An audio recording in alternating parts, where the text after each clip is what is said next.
Hello అండి, hi అందరికీ నమస్తే. Welcome to kitchen and children channel. ఈరోజు రెసిపీ వచ్చేసి మిల్లెట్స్ దోశలు. నేను 3 రకాల మిల్లెట్స్ తీసుకొని ఈ దోశల్ని వేశాను.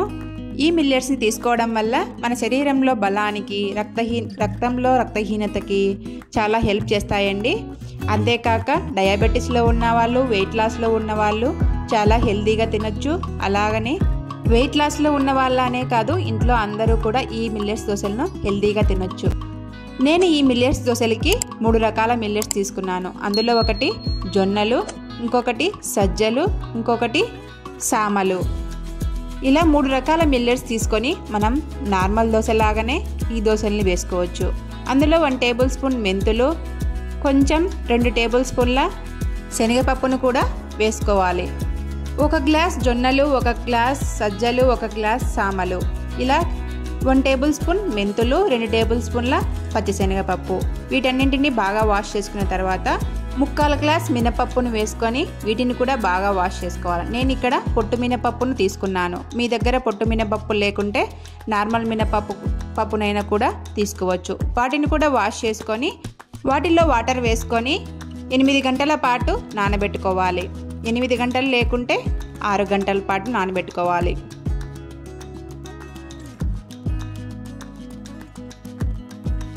చూడండి, నేను ఈ మిల్లెట్స్ని మార్నింగ్ 10కి నానబెట్టాను. ఈవినింగ్ కల్లా కూడా ఇవన్నీ నానిపోయి ఉన్నాయి. ఇలా మనం టిఫిన్ తిన్న వెంటనే 10కి నానబెట్టుకుంటే ఈవినింగ్ అంతా కూడా నానిపోయి ఉంటాయి. వాటిని పక్కన పెట్టేసి ఒక గిన్నె తీసుకొని 1 గ్లాస్ అటుకుల్ని తీసుకోవాలి. నార్మల్ అటుకులే అండి ఇవి. వాటిని బాగా వాష్ చేసి కొద్దిసేపు నాననివ్వాలి. మిల్లెట్స్తో పాటే అటుకుల్ని కూడా వేస్తారు, కాకపోతే అవి మెత్తగా అయిపోతాయి త్వరగా అనేసి నేను ఇలా నానబెట్టుకుంటాను. అలా అటుకుల్ని నానబెట్టుకున్న తర్వాత మనం ముందుగా నానబెట్టుకున్న మిల్లెట్స్ని ఒక మిక్సీ జార్ తీసుకొని, పెద్ద మిక్సీ జార్ తీసుకోవాలండి.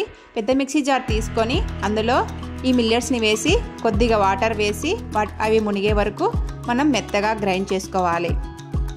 కొంచెం వాటర్ అడ్జస్ట్ చేసుకుంటూ మనం మెత్తగా గ్రైండ్ చేసుకోవాలి.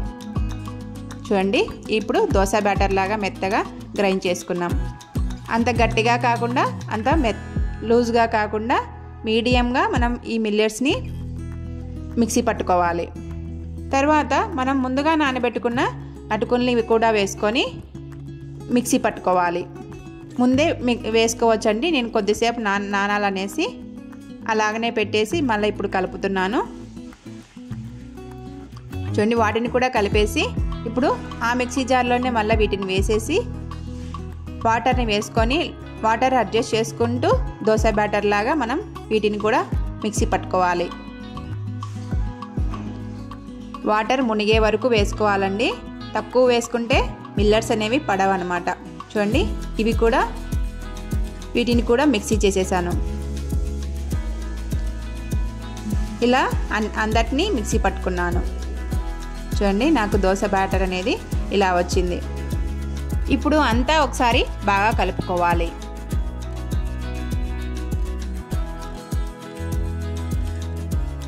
ఇలా బాగా కలుపుకొని వాటిపైన మూత పెట్టేయాలి. చూడండి, నాకు మార్నింగ్ కల్లా చాలా చక్కగా ఫర్మెంట్ అయిపోయింది. నేను ఎక్కువ పిండి ఉంది కాబట్టి 2 గిన్నెలలో తీసుకొని పిండిని ఫర్మెంట్ చేసుకున్నాను. 2 గిన్నెలలోనూ పిండి చాలా చక్కగా పొంగి చాలా బాగా ఫర్మెంట్ అయ్యింది. ఫర్మెంట్ అయిన పిండిని బాగా కలుపుకోవాలి. చూడండి, నేను ఇంకొక గిన్నెలో ఫర్మెంట్ చేసుకున్నాను అని చెప్పాను కదా, ఇంకొక గిన్నెలో కూడా చాలా బాగా పొంగిందనమాట పిండి అనేది.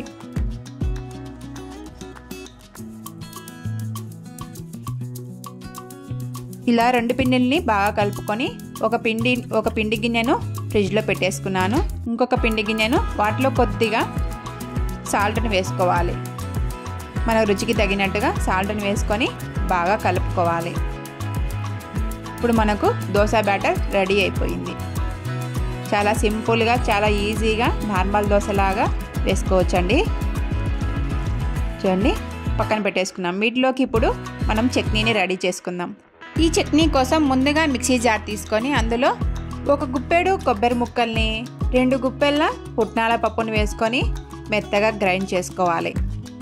అందులో కొద్దిగా సాల్ట్ని కూడా వేసుకొని, నేను కల్లుప్పును వేసుకుంటున్నానండి.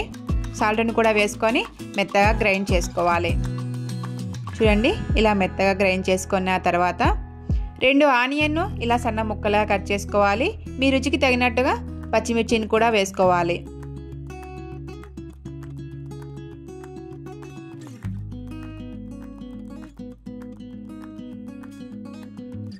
ఇలా పచ్చిమిర్చిని ఆనియన్ని వేసుకొని కొద్దిగా వాటర్ వేసుకొని వాటర్ని అడ్జస్ట్ చేసుకుంటూ మనం ఈ చట్నీని రెడీ చేసుకోవాలి. చూడండి ఈ కన్సిస్టెన్సీలో మనం చట్నీ అనేది రెడీ చేసుకోవాలి.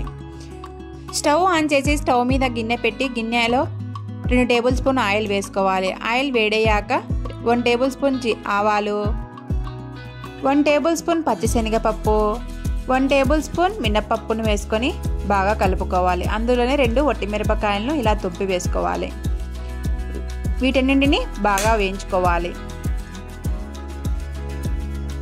అలా వేగిన తర్వాత కొంచెం పచ్చి కరివేపాకును కూడా వేసుకోవాలి. ఈ కరివేపాకు వేసేటప్పుడు మనం మూత పెట్టేయాలి, లేదంటే స్టవ్ మీద అంతా చిమ్ముతుంది. చూడండి ఇలా అన్నీ దోరగా వేగాయి. దోరగా వేగిన తర్వాత మనం ముందుగా మిక్సీ పట్టుకున్న చట్నీని ఇందులో వేసుకోవాలి. చట్నీని ఇందులో వేసుకున్న తర్వాత చట్నీ గిన్నెలోనే కొన్ని వాటర్ వేసి వాటర్ అంతా కూడా తొలిపి వేసుకొని మనం బాగా కలుపుకోవాలి. ఈ చట్నీ వేసేటప్పుడే పోపులో మనం చట్నీ వేసేటప్పుడే మనం స్టవ్ ఆఫ్ చేసుకోవాలండి. స్టవ్ ఆఫ్ చేసుకొని ఈ చట్నీని మనం పోపులో వేసుకోవాలి. వేసుకున్న తర్వాత కొద్దిగా కొత్తిమీరని వేసుకొని బాగా కలుపుకొని పక్కన పెట్టేయాలి. మనకు చట్నీ అనేది రెడీ అయిపోయింది. అదే స్టవ్ మీద దోశ పెన్నం పెట్టి దోశ పెన్నం పైన ఆనియన్ రుద్దుకోవాలి. ఇప్పుడు మనం దోశలు వేసుకుందాం. చూడండి ఎలా ఫర్మెంట్ అయిందో పిండి అంతా కూడా. ఈ దోశ పిండిని కొంచెం కొంచెంగా వేసుకుంటూ దోశలాగా వేసుకోవాలి.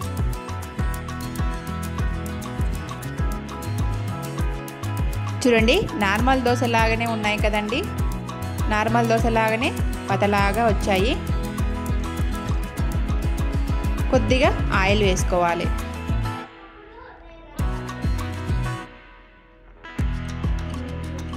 చూడండి ఎంత పతలాగా ఉన్నాయో దోశలన్నీ కూడా. కొద్దిసేపు కాలిన తర్వాత మనం టర్న్ చేసుకోవాలి.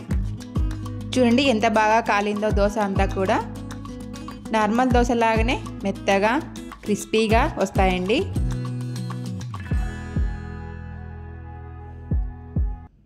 చూడండి దోశ అనేది రెడీ అయిపోయింది.